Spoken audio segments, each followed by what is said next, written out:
আসসালামু আলাইকুম। আজকে আমি ক্লাস 10-এর জারণ বিজারণ এই টপিক্সটা সম্পূর্ণ একদম শেষ করে দেব ইনশাল্লাহ।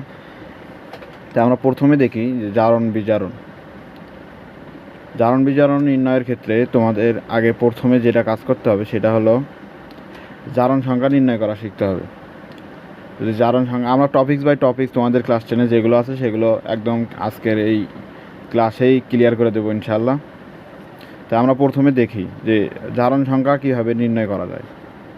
আমাদের প্রথম কাজ হলো যেটা সহজেই পাওয়া যায় সেটা হলো এখানে আমি লিখে দিয়েছি, দেখো, মৌলের ইলেকট্রন বিন্যাস জানতে হবে এবং যোজনী বের করতে হবে। ধরো একটা মৌল আমি লিখি এখানে, যে ধরো আমি লিখলাম যে সোডিয়ামের পারমাণবিক সংখ্যা কত? 11। তো এই সোডিয়ামের যদি আধুনিকভাবে ইলেকট্রন বিন্যাস আমরা করি তাহলে হবে 1s2 2s2 2p6 3s1। আবার যদি এমনিতে আমি রাফভাবে ইউজ করি যে প্রথম কক্ষপথে কয়টা থাকে? 2টা, পরের কক্ষপথে 8টা, তারপর কক্ষপথে 1টা। তার মানে আমরা যোজনী কীভাবে বের করি? যোজনীটা হলো শেষ কক্ষপথে, মানে সর্বশেষ কক্ষপথে যে কয়টা ইলেকট্রন থাকে সেটাকেই আমরা যোজনী বলি। যেমন সোডিয়ামের 1টা আছে, তার মানে কি এর যোজনী 1টাই। সোডিয়ামের যেহেতু 1টা আছে শেষ কক্ষপথে, তার মানে যোজনী 1। তাহলে জারণ সংখ্যা কত হবে? তা আমরা দেখব যে প্রথম থেকে মনে করো যে 1 2 3 যোজনী যদি এরকম কোনো একটা পর্যায়ের শেষ কক্ষপথে ইলেকট্রন সংখ্যা 1 2 3 এরকম পর্যায়ক্রমিক থাকে, এগুলোকে প্লাস ধরে নেই। যেমন সোডিয়ামের +1, মানে ধাতুগুলোর প্লাস ধরে নেই আর অধাতুগুলো মাইনাস ধরে নেই। ধাতুগুলো কোনগুলো? 1 2 3 4-এর মৌলগুলো 4 নাম্বারটা অবধাতু হয়, কিন্তু 1 2 3গুলো ধাতু হয়। তো যেমন সোডিয়ামের +1, তারপর ম্যাগনেসিয়াম কি হবে? এখানে 3s2 হবে ম্যাগনেসিয়ামের ক্ষেত্রে। 3s2 হইলে কত হবে? +2। আর তুমি যদি আধুনিকভাবে না পারো তাহলে দেখো সোডিয়ামের কি হচ্ছে, প্রথম কক্ষপথে 2টা থাকে, পরের কক্ষপথে কয়টা থাকে? প্রথম কক্ষপথে 2টা, পরের কক্ষপথে 8টা, পরের কক্ষপথে থাকে কয়টা? 1টা। তাহলে কয়টা হচ্ছে? 11টা। তো এই একটা যে ইলেকট্রন বেশি বাড়তি থাকলে এটা কি সোডিয়াম কি দান করতে পারে না? এই যে একটা ইলেকট্রন, এটা কি 7টা আর গ্রহণ করবে? কখনোই করবে না। এর অষ্টপূর্ণ হতে একটা ইলেকট্রন বাড়তি আছে, যার কারণে এই একটা ইলেকট্রনের ত্যাগ করতে পারবে। তো যদি ত্যাগ করতে পারে তার মানে কি ওর কাছে বেশি আছে। বেশি থাকলে কি থাকে? পজিটিভ। তাহলে জারণ সংখ্যা আমরা কী লিখবো? পজিটিভ 1। এটুকু ক্লিয়ার? যেমন অ্যালুমিনিয়ামের ক্ষেত্রে দেখো, অ্যালুমিনিয়াম কত? 13। অ্যালুমিনিয়াম কত? 13। তাহলে এখানে 2টা দিলাম, পরেরটার কয়টা দিলাম? 8টা। কয়টা হলো? 10টা। তাহলে পরেরটার কত হবে? 3টা। 3টা ইলেকট্রন, এই 3টা ইলেকট্রন ত্যাগ করতে পারবে বা অন্যের সাথে অন্যকে দিতে পারবে। যদি 3টা ইলেকট্রন এরকম দিতে পারে তাহলে এটা কি হবে? +3। এর জারণ মান কত হবে? +3। মানে যোজনীটাকে প্লাস এবং মাইনাসে কনভার্ট করা যায় এইভাবে। যেমন আরেকটা দেখো তোমরা, আরেকটা হলো দেখো যে মনে করো যে ক্লোরিনের কত? 17। ক্লোরিন কিন্তু 17। যদি আধুনিকভাবে করো 1s2 2s2 2p6 3s2 আর 3p5, তাহলে দেখো এইদিকে 10 17টা হচ্ছে। তাহলে লাস্টের কক্ষপথে 3s2 3p5 কয়টা আছে? 7টা। তুমি যদি এমনিতে এই যে মানে গ্রুপ ওয়াইজ করো এরকম, প্রথমটাতে ক্লোরিনের 2টা, পরেরটাতে কয়টা? 8টা, পরেরটাতে কয়টা হয়? 7টা। তাহলে এটার অষ্টপূর্ণ হতে আর একটা ইলেকট্রন লাগে। যদি একটা ইলেকট্রন লাগে তার মানে কি ও একটা শুধু যদি নেয়, একটা ইলেকট্রন যদি নেয় তাহলে ওরা অষ্টপূর্ণ হয়ে যাচ্ছে, ও একটা স্থিতিশীল অবস্থায় এসে যাচ্ছে। যদি স্থিতিশীল অবস্থায় আসে তখন কি একটা ইলেকট্রন দরকার হচ্ছে, তার মানে কি ওর যোজনী 1। কিন্তু এখানে জারণ সংখ্যা আমরা জানি যে হয় ধনাত্মক হবে নাইলে ঋণাত্মক হবে, মানে জারণ সংখ্যার ক্ষেত্রে চিহ্ন ম্যাটার করে। তাহলে জারণ সংখ্যা এখানে কি হবে? যেহেতু একটা ইলেকট্রন গ্রহণ করলেই হয়ে যাচ্ছে, তার মানে কি একটা ইলেকট্রন গ্রহণ মানে কি মাইনাস, তাহলে ক্লোরিনের কী হবে? -1। এটা জারণ সংখ্যা পাইলা যে ক্লোরিনের -1। তাহলে তুমি এইভাবে তুমি ক্লিয়ারলি বুঝতে পারতেছো।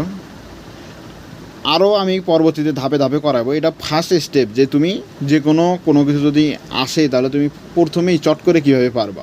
যদি তুমি ইলেকট্রন বিন্যাস পারো তাইলেই পারবা। যেমন অক্সিজেনের কত? 8। ধরো এখানে অক্সিজেন দিলাম আমি, অক্সিজেন কত? 8, অক্সিজেনের পারমাণবিক সংখ্যা 8। এগুলো তো 1 থেকে 30 পর্যন্ত তোমাদের মাস্ট বি মুখস্থ থাকাই লাগবে। তো অক্সিজেনের কত থেকে 8, প্রথম কক্ষপথে 2টা, পরের কক্ষপথে কয়টা থাকবে? 6টা, কারণ 8টা পরের কক্ষপথে যাওয়া যায়, তাহলে কি 6টা, তা 2 আর 6 8 হয়ে গেল। তাহলে আমার এখন কি করণীয়? আর এইখানে 8টা পূরণ করতে আর কয়টা লাগে? 2টা, তার মানে কি ওকে 2টা গ্রহণ করতে হবে। যদি 2টা গ্রহণ করতে হয়, গ্রহণ করা মানে কি মাইনাস, তাহলে মানে এর জারণ সংখ্যা কত হবে? -2। অক্সিজেনের জারণ সংখ্যা কত হবে? -2। ফার্স্ট স্টেপ ক্লিয়ার মোটামুটি, I think you clear it. আচ্ছা, পরের ধাপটা দেখো, আমরা এখন দেখব যে পরের ধাপটা কীরকম হয়। পরের ধাপে কী বলা আছে? সকল মৌলের স্বাভাবিক মুক্ত অবস্থায় জারণ সংখ্যা 0 হয়। সকল মৌলের স্বাভাবিক মুক্ত অবস্থায়, ধরো কারোর সাথে কোনো যুক্ত অবস্থায় নেই, ও নিজে নিজে যুক্ত অবস্থায় আছে অথবা স্বাভাবিক মুক্ত অবস্থায় আছে। মানে যেমন নিয়ন কি কারোর সাথে যুক্ত আছে? না। সোডিয়াম কারোর সাথে যুক্ত আছে? এখানে না। ক্লোরিনের সাথে ক্লোরিন একটা পরমাণু আকারে আছে, 2টা ক্লোরিন পরমাণু একসাথে একটা ক্লোরিন অনুযুক্ত হয়েছে, কিন্তু এটা তো মুক্ত অবস্থায় আছে। ক্লোরিন গ্যাস এটা মুক্ত অবস্থায় আছে। যেমন আয়রন, তারপর সালফার, এগুলো সবগুলো কি আছে? অণু অবস্থায় আছে বা পরমাণু অবস্থায় আছে কোনোটা, কিন্তু এরা সবাই মুক্ত অবস্থায় আছে। যদি মুক্ত অবস্থায় এরকম থাকে, এদের জারণ সংখ্যা কত হবে? 0। তাহলে P4 এর জারণ সংখ্যা কত? 0। তারপর আয়রনের জারণ সংখ্যা এখানে কত? যেহেতু মুক্ত অবস্থায় কারোর সাথে যুক্ত নাই, তার কারণে আয়রনের জারণ সংখ্যা কত হবে? 0। এগুলো কি কারোর সাথে যুক্ত আছে? না। এখন দেখো, এটা must be clear maybe, I think. আচ্ছা, 3 নাম্বারটা দেখো যে এক পরমাণু বিশিষ্ট আয়নের ক্ষেত্রে এর জারণ সংখ্যা এর চার্জের সমান। 3 নাম্বার কি? এক পরমাণু বিশিষ্ট আয়নের ক্ষেত্রে এর জারণ সংখ্যা এর চার্জের সমান। যেমন আয়রন 3+, এটা একটা পরমাণুর কি আছে? তোমরা শুধু স্টেপগুলো ওই প্রথমটাতেই সবগুলো হবে, তারপরও তোমাদের এই স্টেপগুলো দেওয়ার কারণ এগুলো কনফিউশন দূর হয়ে যাবে, প্লাস তোমাদের একটা স্ট্রং ধারণা হবে। তাইলে দেখো, আয়রন 3+, এখানে এক পরমাণু বিশিষ্ট, পরমাণু কয়টা? একটা। এবং আয়নের ক্ষেত্রে তার মানে কি? এখানে আয়ন অবস্থায় আছে না 3+, মানে 3টা ইলেকট্রন এ দান করতে পারবে, এইরকম অবস্থায় আছে। এর জারণ সংখ্যা এর চার্জের সমান। তাহলে এটার জারণ সংখ্যা কত হবে? এর চার্জ কত? 3+, তাহলে এর 3+ এর জারণ সংখ্যা কত হবে? তাহলে আয়রনের জারণ সংখ্যা কত হবে? এইখানে +3, যেহেতু যা আছে +3। আবার ক্লোরিন আয়ন, দেখো ক্লোরিন মাইনাস আয়ন আছে, তাহলে কি হতে পারে? ক্লোরিন মাইনাস আয়নে ক্লোরিনের জারণ মান কত হবে? এই যে আয়নের সমান, এই যে চার্জটা আছে এই চার্জের সমান, তাহলে কত হবে? -1। ক্লিয়ার? এটা আমরা দেখো 1 নাম্বার, 2 নাম্বার, 3 নাম্বার মোটামুটি ক্লিয়ার করলাম, যদি তোমরা বোঝো। যেহেতু এটা মানে আমার অনওয়ে কমিউনিকেশন, তোমরা যদি পরবর্তীতে না বোঝো তাহলে আমাকে জানাবা যে এটা বোঝো নাই, এইখানে বোঝো নাই, এটা অন্যভাবে বোঝাই দিলে ভালো হতো। যদি তোমাদের সাথে এখন কমিউনিকেশন করতে পারতাম তাহলে তোমাদের সমস্যাগুলো বুঝতে পারতাম। আচ্ছা, যাই হোক, নেক্সট সেটা হলো আমাদের ক্ষার ধাতু। ক্ষার ধাতুগুলো কী হয়? ক্ষার ধাতু কাকে বলে? যেগুলো হলো গ্রুপ 1-এর মৌলগুলো, পদার্থ সারণীর গ্রুপ 1-এর মৌলগুলো কি? ক্ষার ধাতু। যেমন lithium, sodium, potassium, rubidium, caesium, francium, এগুলো কি? ক্ষার ধাতু। এগুলোকে যদি আমরা একটার ইলেকট্রন বিন্যাস করি, দেখো সবগুলোই ইলেকট্রন বিন্যাসেই ওই রকম। ধরো লিথিয়ামের ইলেকট্রন বিন্যাস করলাম, লিথিয়াম কত? 3, তাহলে 1s2 2s1। এই শেষ কক্ষপথে ইলেকট্রন কয়টা? 2টা, বা তুমি এই যে কক্ষপথ আকারেই করলা, প্রথম কক্ষপথে কয়টা থাকে? 2টা, পরের কক্ষপথে কয়টা থাকে? 8টা, কিন্তু ইলেকট্রন আছে কয়টা? 3টা মোট। তাহলে পরের কক্ষপথে কয়টা যাবে? একটা। যদি একটা যায়, দেখো এটাতে যদি 8টা পূরণ করতে চাও তাহলে 7টা ইলেকট্রন এটা গ্রহণ করা লাগবে। এটা কি সম্ভব? না। কিন্তু তুমি যদি একটা ত্যাগ করতে পারো, একটা কিন্তু ত্যাগ করা সম্ভব। যার কারণে এটা কি, একটা যদি ত্যাগ করা মানে কি +1, তাহলে কি এটা হবে? তাহলে ক্ষার ধাতুগুলো দেখো তুমি ওই 1 নাম্বার রুলস থেকেই পারবা, তারপরেও একটু মানে নির্দিষ্ট করে দেয়া আর কি। যেমন ক্ষার ধাতু sodium, potassium, lithium, rubidium, caesium, francium, এগুলো সবগুলোর শেষ কক্ষপথে একটা করে ইলেকট্রন থাকে। ওই একটা করে ইলেকট্রন এরা দান করতে পারে, যার কারণে এরা তাহলে এদের জারণ মান কত হবে? +1, পজিটিভ 1। আবার 2 নাম্বার গ্রুপের মৌলগুলো, পর্যায় সারণীর 2 নাম্বার গ্রুপের মৌলগুলো হলো মৃৎক্ষার ধাতু। মৃৎক্ষার ধাতু কোনগুলো? ম্যাগনেসিয়াম, ক্যালসিয়াম, বেরিয়াম, এটা স্ট্রোনজিয়াম মেবি, আর হলো বিএ। আচ্ছা, এগুলো হলো গ্রুপ 2 এর মৌল। এবং গ্রুপ 2 এর মৌলগুলোতে ধরো ক্যালসিয়ামের ইলেকট্রোবিন্যাস করলা, তুমি ক্যালসিয়ামের আয়ন মানে পারমাণবিক সংখ্যা কত 20।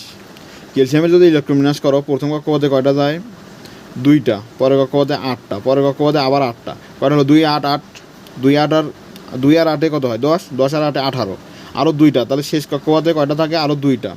এই যে 2টা ইলেকট্রন থাকলো, এই 2টা ইলেকট্রন এ কী করতে পারবে, ত্যাগ করতে পারবে, কারণ এখানে তো হিউজ পরিমাণ 6টা ইলেকট্রন আবার নিয়ে এসে গ্রহণ করা, এটা তো মানে কীরকম একটা ব্যাপার। এটা যদিও আধুনিক ইলেকট্রন বিন্যাস দিয়ে করা উচিত ছিল, আধুনিক ইলেকট্রন বিন্যাস দিয়ে করলেও লাস্টে হতো এই যে এরকম 3s2 3p6 4s2 এরকম কিছু হইতো। তাহলে এই যে 4 নাম্বার কক্ষপথে 2টা ইলেকট্রন, এটা এই ইলেকট্রনটা ত্যাগ করা সম্ভব। যদি ত্যাগ করে তাহলে কি 2টা ইলেকট্রন ত্যাগ করলো, তাহলে ত্যাগ মানে কি পজিটিভ, ত্যাগ মানে কি পজিটিভ, তাহলে পজিটিভ 2। এইভাবে সবগুলোর হবে। তার মানে কি মৃৎক্ষার ধাতুগুলোর জারণ মান কত +2। তোমার যদি এই আচ্ছা তুমি এই ক্লাস করবা, তারপর যদি তোমার প্রবলেম মনে হয় তাহলে অবশ্যই আমাকে জানাবো। আচ্ছা, আমরা এখন নেক্সটে যাব। নেক্সট হলো কি ফ্লোরিনের জারণ সংখ্যা -1 হয়।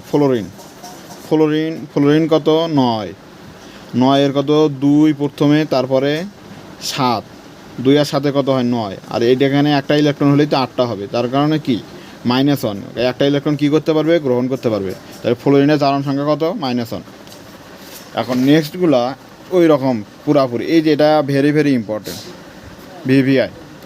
কোনো যৌগে উপস্থিত সকল পরমাণুর জারণ সংখ্যার যোগফল কী হবে 0 হবে। একটা যৌগে উপস্থিত সকল পরমাণু সেগুলোর কী হবে যোগফলটা হবে 0। যেমন সোডিয়াম ক্লোরাইড, সোডিয়াম কত 1 নম্বর গ্রুপের মৌল, তার মানে কি +1। ক্লোরিন কত 17 নম্বর গ্রুপের মৌল, প্লাস এই যে ইলেকট্রন বিন্যাস যদি করো তাহলে ক্লোরিন বা ফ্লোরিনের ইলেকট্রন বিন্যাসে করার পর তুমি যে জারণ সংখ্যাটা পাও সেটা হবে -1। সোডিয়ামের +1 আর এটার হলো -1, দুইটা যদি যোগ বিয়োগ করো জারণ সংখ্যার যোগফল কী হবে +1 আর -1 কাটাকাটি গিয়ে কী হবে 0। এই ক্ষেত্রে সব ক্ষেত্রেই এরকম হবে, পুরাটার যে জারণ সংখ্যার মান সেটা হবে 0। যেমন আমরা ধরলাম হলো ম্যাগনেসিয়াম ক্লোরাইড, এইটার জারণ সংখ্যা পুরোটার মান কত হবে 0। ম্যাগনেসিয়ামের কত +2 আর ক্লোরিনের কত -1। ক্লোরিনের -1 আছে কয়টা 2টা, 1 গুণন 2 কত হবে -2 গুণন -1 কত হবে -2, তাহলে -2 আর +2 ইকুয়াল করলে কী হবে 0। এই ক্ষেত্রে সবগুলোর ক্ষেত্রে এরকম সেম হবে। আশা করি এটা বুঝছো। এখন পরবর্তী ধাপে 7 নম্বর, যদি একাধিক পরমাণু বিশিষ্ট আয়নে উপস্থিত সকল পরমাণুর জারণ সংখ্যার যোগফল এবং ওই আয়নের চার্জের সমাচার।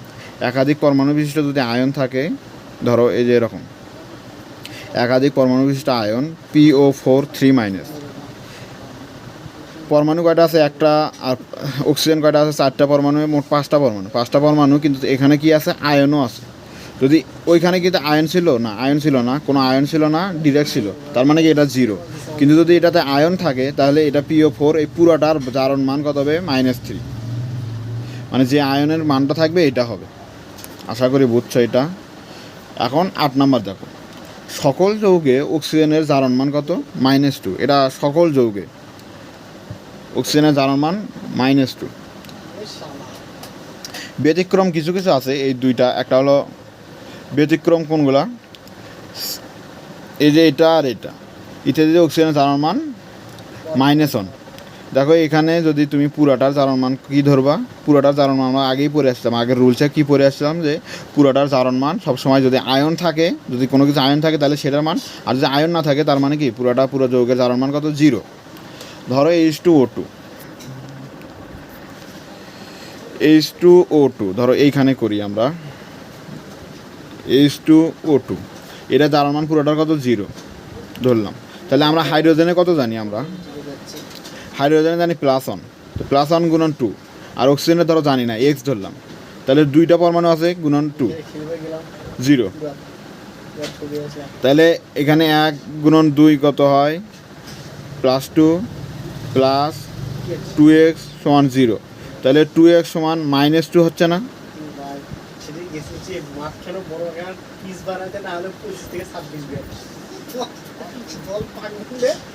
তাহলে x এর মান কত হবে? 2/2 যদি কাটি তাহলে কি -1 হবে না? জারণ সংখ্যা কত হবে H2O2 এর ক্ষেত্রে? দেখো তাহলে H2O2 এর যুগসেনের জারণ মান এখানে কি দেওয়া আছে? -1। এই নেক্সট হবে সুপার অক্সাইডের ক্ষেত্রে দেখবে যে KO2, তোমার এটা বাসার কাজ থাকলো, KO2 CSO2, এটার জারণ মান হবে -1/2। এটা সুপার অক্সাইড, তুমি এটা বাসায় করবা। এখন আমরা দেখো জারণ সংখ্যা কীভাবে নির্ণয় করব। কোনো একটা পরমাণুতে পুরোপুরিটা আছে, এটার আমরা জারণ সংখ্যা একটা নির্ণয় করব। যেমন এই একটা পরমাণু কি একটা যৌগে, এখানে ম্যাঙ্গানিজ Mn, এটার জারণ সংখ্যা আমরা জানি না, এটার আমরা বাকিগুলোর তো জানি। তাহলে আমরা এটার আমরা কী বের করব? জারণ সংখ্যা বা কত হবে এটা আমরা বের করব। তাইলে আমাদের এখন প্রথম কাজটা হবে জারণ সংখ্যা নির্ণয়ের প্রথম কাজ, যেটা আমরা একদম এতক্ষণ তো রুলস পড়লাম, এই রুলস অনুযায়ী আমরা এখন এগুলোকে অ্যাপ্লাই করব। কীভাবে অ্যাপ্লাই করব? দেখো প্রথম কাজ হলো সবগুলোর জারণ সংখ্যা এইভাবে লেখা। দেখো পটাশিয়াম, এটা কিন্তু পটাশিয়ামের জারণ সংখ্যা কত? +1 প্লাস ম্যাঙ্গানিজের আমরা জানি না, এটা X ধরলাম। এবং অক্সিজেনের কত আছে? অক্সিজেন আমরা জানি, প্লাস ধরলাম। তারপরে অক্সিজেন কত? -2। অক্সিজেনের কত জানি? -2 প্লাস অক্সিজেনের জারণ সংখ্যা গুণন পরমাণু সংখ্যা। গুণন কি হবে? গুণন পরমাণু সংখ্যা। পরমাণু সংখ্যা ইজ ইকুয়াল, পুরাটার কি কোনো পজিটিভ বা নেগেটিভ কোনো আয়ন দেওয়া আছে? নাই, যার কারণে পুরাটার মান কত হবে? 0। পরমাণু সংখ্যা গুণন 0, এটা আলাদা টপিক। আচ্ছা, এটা প্রথমটার ক্ষেত্রে এমনি বোঝাইলাম যে পরমাণু সংখ্যা দ্বারা এটাকে আয়ন দ্বারা গুণ করা লাগে। আচ্ছা, তাহলে এখানে কি হবে? +1 প্লাস x, তাহলে পরমাণু সংখ্যা কটা? 4টা। তাহলে প্লাস -2 গুণন 4, 4টা অক্সিজেন পরমাণু আছে, ইজ ইকুয়াল 0। তাহলে +1 প্লাস x প্লাস 4 × 8 -8, প্লাস মাইনাসে -8 ইজ ইকুয়াল 0। তাহলে x ইজ ইকুয়াল কত হবে? -8 আর +1, -8 আর +1 কত হবে? -7। আচ্ছা, x -7 ইজ ইকুয়াল কত? 0, তাই না? তাহলে x সমান কত হবে? +7। তাহলে এই এক্সটা কার ধরছি আমরা? ওই যে ম্যাঙ্গানিজের। তাহলে ম্যাঙ্গানিজের জারণ মান কত? +7। ম্যাঙ্গানিজের এখানে জারণ মান কত হলো? +7। এই আচ্ছা, মোটামুটি আই থিঙ্ক এটুকু ক্লিয়ার। আচ্ছা, নেক্সটটাতে দেখো, আমরা ধরো এই ক্রোমিয়াম, এটার জারণ মান আমরা জানি না, তাহলে এটাকে বের করতে হবে। যদি যেটার জারণ মান বের করব সেটাকে আমরা কী ধরবো? X ধরবো। আর বাকিটা এরকম। পটাশিয়ামের তো জানি +1, এই যে আগেই শিখলাম, ওগুলো তুমি একটু মুখস্থ করো তোমরা, তাহলে বুঝতে পারবা। আচ্ছা, পটাশিয়াম কি জানি? +1 গুণন পরমাণুর কয়টা আছে? 2টা, প্লাস x গুণন 2। x গুণন 2 কেন লিখলাম বুঝছো? ক্রোমিয়াম আছে, ক্রোমিয়ামেরটা বের করব, কিন্তু ক্রোমিয়াম আছে 2টা, প্লাস অক্সিজেনের কত জানি আমরা? -2। অক্সিজেন সবসময় -2 গুণন পরমাণু সংখ্যা কত? 7। তাহলে এটা পুরো একটা যৌগের জারণ মান কত জানি আমরা? 0। এখন আমরা ক্যালকুলেশন করে x এর মানটা বের যদি করতে পারি, তাহলেই এটাই হবে ওই ক্রোমিয়ামের জারণ মান। তাহলে +2 গুণন 1 কত হবে? 2, প্লাস 2 গুণন x কত হবে? 2x। তারপরে এখানে প্লাস মাইনাসে মাইনাস, 7 দুগুণ কত হয়? 14, -14 ইজ ইকুয়াল 0। তাহলে 2x -14 থেকে 2 বাদ দিলে কত থাকে? -12 ইজ ইকুয়াল 0। তারপরে এখন 2x ইজ ইকুয়াল কত হবে? মাইনাসটা এই পাশে চলে যাবে, তখন কী হবে? প্লাস +12, x সমান কী হবে? 2 দ্বারা ভাগ, +12/2 সমান কত হবে? +6। তাহলে এই +6টা কিসের মান? ক্রোমিয়ামের জারণ মান। ক্লিয়ার? আচ্ছা, পরের মৌলটা দেখো, পরের যৌগটাতে দেখো, আমরা এই কার্বনের কী বের করব? কার্বনের জারণ মান বের করব। আর বাকিগুলো এই হাইড্রোজেনের জানি +1, ক্লোরিনের জানি -1। তাহলে কার্বনের ক্ষেত্রে এক্স ধরলাম, এটার ক্ষেত্রে কার্বনের ক্ষেত্রে কি ধরলাম এক্স। এখানে কি পরমাণু আছে? নাই, তার কারণে গুণ করার দরকার নাই, মানে একের বেশি পরমাণু নাই, একটাই পরমাণু। প্লাস হাইড্রোজেন কয়টা? হাইড্রোজেন প্লাস অন গুণন 3, কারণ 3টা পরমাণু আছে। তারপরে প্লাস ক্লোরিনের কত? -1 ইজ ইকুয়াল 0। তাহলে এক্স প্লাস 3 -1 ইজ ইকুয়াল 0। 3 থেকে 2 বাদ দিলে এক্স সমান কত হবে? আচ্ছা, এক্স সমান 3 থেকে 2 বাদ দিলে কত? 3 থেকে 1 বাদ দিলে কত হয়? 2। 2কে এই পাশে নিয়ে আসলে -2। তাহলে এই যে এই কার্বনের দ্রবণমান কত হবে? -2। আই থিঙ্ক এটা ক্লিয়ার হয়েছে। সেমভাবে এইটাও পারবা। আমি আরেকটা করে দেই, এটা তুমি বাসার কাজ। এটা এই যে সালফারের কত হবে এটা তুমি বাসাই করতে পারো। আচ্ছা, এটা করে দেই, বাকি দুইটা যে কোনো, আচ্ছা এটাই করে দিই। আর সোডিয়াম কত জানি আমরা? +1, কারণ সোডিয়াম ক্ষার ধাতু কত হয়? +1। তাহলে +1 গুণন কয়টা আছে সোডিয়াম? 2টা। তারপরে কি আছে? প্লাস সালফারের আমরা বের করব এক্স গুণন 2, কারণ 2টা পরমাণু আছে। প্লাস অক্সিজেন কত জানি? -2 গুণন 3 ইজ ইকুয়াল 0। এইটুকু তো বুঝছো। এইটুকু বুঝলে পরবর্তী এক্সের মান তুমি বের করতে পারবো। এখানে 2 প্লাস 2x -3 2 6 ইজ ইকুয়াল 0। 6 থেকে 2 বাদ দিলে কত হয়? +4 না -4 plus 2x -4 is equal 0 plus 2x is equal 4। X সমান 2 দিয়ে কাটলে +2, তার মানে কি এখানে +2 হবে এক্সের মান। আর বাকি যে দুইটা, এই যে আয়রন এবং এসএন, এই দুইটার মান তুমি বের করবা নিজে নিজে। AFeCl3 আর SnCl4, এইখানে এই যে এটার এবং এখানে আয়রনের এই দুইটার তুমি জারণ মান বের করবা। জারণ মান কী হবে? মোটামুটি আমাদের জারণ মান বের করা শেষ। জারণ মানের এইটুকুই কনসেপ্ট। এখন আমরা পড়বো যে জারণ বিজারণ কাকে বলে বা কী।